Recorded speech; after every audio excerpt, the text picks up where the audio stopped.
Hello! In this video I will show you how to install Chat GPT Widget on Nubia Flip 5G.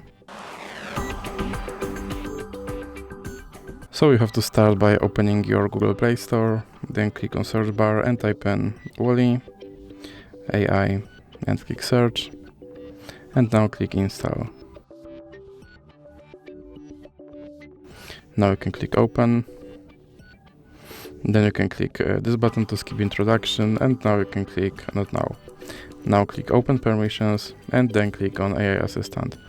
Then click here on allow this app to display over other apps and click back. Now click back again and you can click start.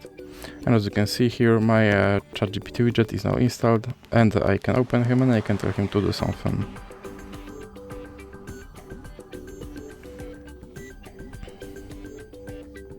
And as you can see, he responded.